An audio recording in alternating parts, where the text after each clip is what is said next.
This is my treatment of stingrays through the years. I like them. They have a little bit of movement. They're not so stiff. You can get their flappy wings and waving wings and tail. Here's one I did is a spalted piece of pecan that I really like the color that it showed up. It's a little reed base, but it's 2 foot wide, about a little bit more 2 foot long. But anyway, this is about as much detail as I put on a stingray, and most of them.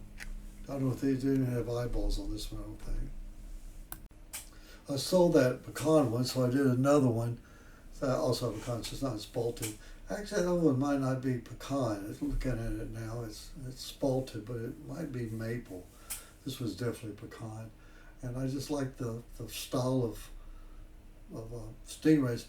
There's lots of different kinds of rays, and this is kind of a manta ray, I guess, stingray. I don't know if it's even halfway accurate. I don't really worry about that. I just want to get a lot of fluid wings on her. Well, I guess you call those wings, but anyway. So I'm just on a painted reef base, give a little color to it. Here's a smaller one. They're only about 6 inches wide. They're walnut, real pretty pieces of walnut, and so I just had to make them ripply and polish them. Polyurethane them, and I was done. The tails are not long enough, but they're just it's just I didn't want them too fragile. They're long and skinny, and they're protected by the reef. So this is what I ended up with. That reef is a piece of spalted pecan that was just so. Anyway, it went through several iterations. I finally just painted it and made it a reef instead of all the other things I tried to get out of that. So I lost the prettiness of the wood, but I did like it, the look of the color of the reef. Here's a cherry burl I had. That's an extremely pretty piece of wood. This picture, you can see the shape of the reef, the shape of the ray coming over the reef. Really can't see the color, but then in this one, hopefully you can see more of the beauty of this piece of cherry.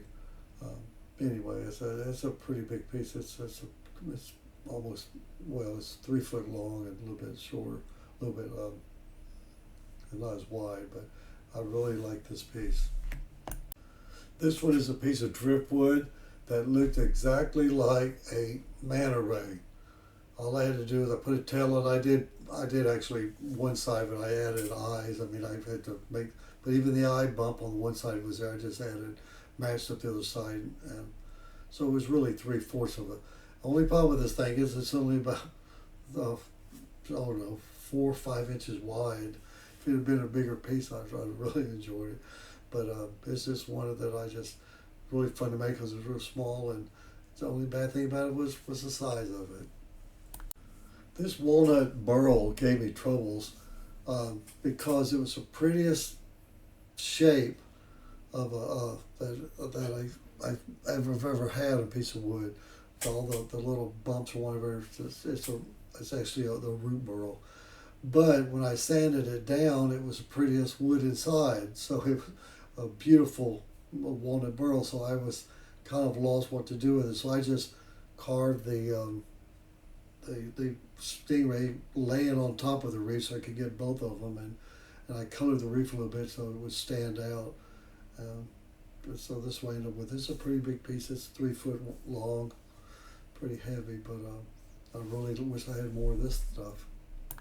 This is that same piece of that walnut burl. This was about 3 foot, 3 foot long, and it was just, I did, as you can see, did grind it all down to the actual wood. Such pretty wood. I made this one just a stack of stingrays laying on the sand. So I guess so. It's just it's extremely pretty wood. And the last piece I got out of that walnut burl, same issues. Just a pretty piece of wood. I just carved a stingray on top of it because I couldn't stand to to lose the prettiness of the bark, not bark, but the natural with the rough wood. And it's about 3 foot long also. It's a big old stingray. This was a cross cut of a huge pecan tree. This one is almost 4 foot wide, and so I just it had a slab, and so what I did was I just carved 3 stingrays chasing in a circle, and it was going to be a tabletop. If I ever put a base on it, put a piece of glass sitting on top of it. So it's just a little different approach. I had a piece of spalted pecan here that was very fragile and holy that it just I just wanted to show off all the color in it. So I just made, here's another one of my spalted pecan stingrays. About 2 foot wide, a little bit longer than that. So this is my video anyway of my approaches to stingray. So give me a comment or like or follow or subscribe, whatever. I really appreciate your comments more than anything. Whoops, I found this other picture. This is more of that cherry burl that the other one, similar one is done on. I forgot I had two. They're kind of similar. Again, they're just free-form, wavy pieces of some kind of array-looking thing on a base. He's pretty big too. He's almost 3 foot long and almost as wide. So anyway, thank you.